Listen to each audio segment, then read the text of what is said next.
CSER UGC DBT conduct ചെയ്യുന്ന നെറ്റ്ബെറ്റ് എക്സാമിൽ 9ാമത്തെ unit actually diversity of life form ആയിരുന്നു.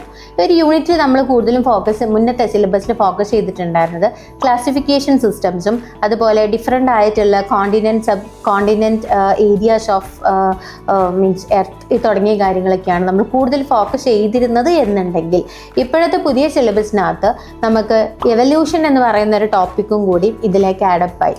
അപ്പോൾ മുന്നേ ഉണ്ടായിരുന്ന എവല്യൂഷനിൽ ദ ഓവറോൾ എവല്യൂഷൻ മെക്കാനിസംസും ഇക്കോളജിക്കൽ പീരീഡ്സും ലോസും ഒക്കെ നമുക്ക് പഠിക്കാനുണ്ടായിരുന്നു. പക്ഷേ പുതിയ സിലബസിൽ ഇതൊന്നുമില്ല.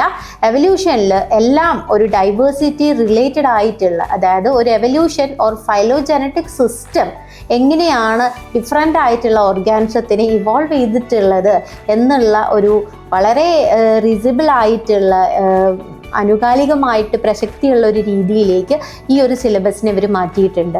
അപ്പോൾ എവല്യൂഷൻ നമ്മൾ മുന്നേ ഒരുപാട് ലോസും ക്ലാഡോഗ്രാംസും ഒക്കെ റിലേറ്റ് ചെയ്തിട്ടാണ് മുന്നേ പഠിച്ചിട്ടുണ്ടത് എന്നുണ്ടെങ്കിൽ പുതിയ സിലബസിനകത്ത് നമ്മൾ അത് ഓരോ ഓർഗാനിസത്തിലും എത്രത്തോളം evolutionary characters, evolutionary origin, evolving ഒക്കെ നടന്നിട്ടുണ്ട് തുടങ്ങിയ കാര്യങ്ങളാണ് പുതിയ സിലബസിനകത്തേക്ക് നമുക്ക് ഈ ഒരു 9ാമത്തെ യൂണിറ്റിലേക്ക് നോക്കുമ്പോൾ കാണാൻ പറ്റുന്നത്.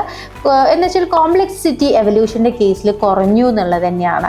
ടാക്സോണമി, ക്ലാസിഫിക്കേഷൻ ആൻഡ് എവല്യൂഷൻ കൺസെപ്റ്റുകളെ മേർജ് ചെയ്തിട്ടുള്ള ഒരു സിലബസ് ആണ് ആക്ച്വലി 9ാമത്തെ യൂണിറ്റിൽ നമുക്ക് ഇവിടെ കാണാൻ പറ്റുന്നത്.